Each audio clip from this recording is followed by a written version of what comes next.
one extremely cheap bottle of vodka. Today, I want to hate on football and soccer. I'm going to start with soccer real fast because I don't think that the international community understands soccer. Soccer is not the American word for football, okay? Soccer is a unique American game with almost exactly the same rules as international football, but it is strictly a child's game. Soccer players are brought to the pitch in their mother's minivans, and after the game, the coach or somebody's dad buys everybody a snow cone. That's soccer, okay? And you can't change the American idea of soccer by overpaying former football players because when to come here and play. When an American sees adults, men playing soccer, we wonder why they're not playing a real sport. Are they not fast enough?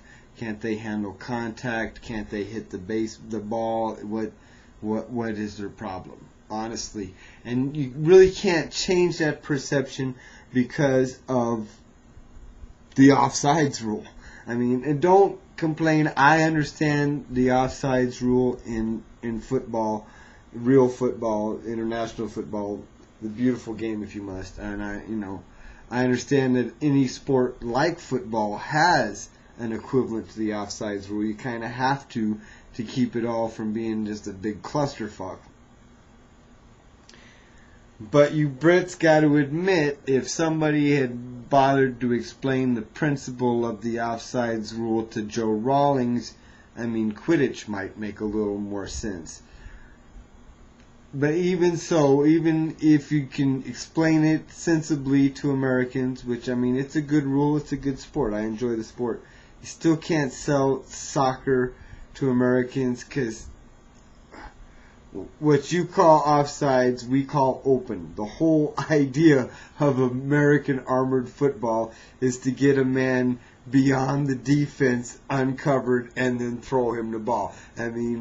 Rockneys and Shulas and Tunas and obsessed, intelligent men with X's and O's that spend a lot of time trying to figure out how to get a man open. The upcoming Discworld novel is about football. And Pratchett's coming to America here in just about a week. And so there's supposed to be a debate about football and American armored football. And I'd like to chime in by pointing out the John Cleese little video where he compares the two sports and says that traditional football is like jazz and American armored football is like commercial jingles, 30-second commercial jingles, which is all well and fine, but turn on your TV and flip through the channels, how many commercial jingles do you come across versus how much jazz? My point is, I don't know how valuable the debate is, because this is something that's got to be decided on the field and in the court of popular opinion, and I don't know how much sway intellectual points really have. Nevertheless, if you're going to hold this debate at a science fiction convention, American armored football is like the most science fiction sport of all time. You start with the equipment, which is upgraded and redesigned every year, from helmet to pads to shoes to the grass to the ball itself, which has been improved how many times in the history of the game. Just to make it easier to throw and catch.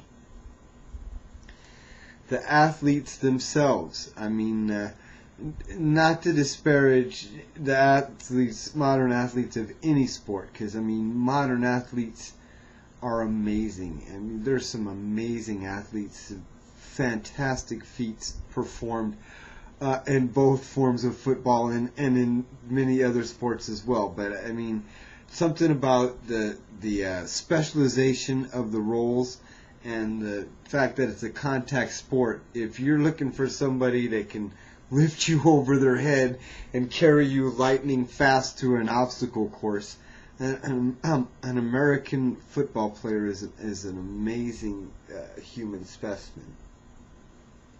And the design of the game itself, for gamers, I mean, it's like it's been broken down for strategic purposes, like a war game, like a chess battle. But they can't take out the human element, so it remains a sport, and it still remains about the feats and the matchups. Really. And finally, I got to point out, because of all the unfortunate injuries that have occurred in the history of football, and the spinal cord injuries and stuff, the NFL invests a lot of money in spinal cord research. So every step we get closer to being able to wield human beings onto machines is funded in part by the NFL. So there you go, science fiction fans.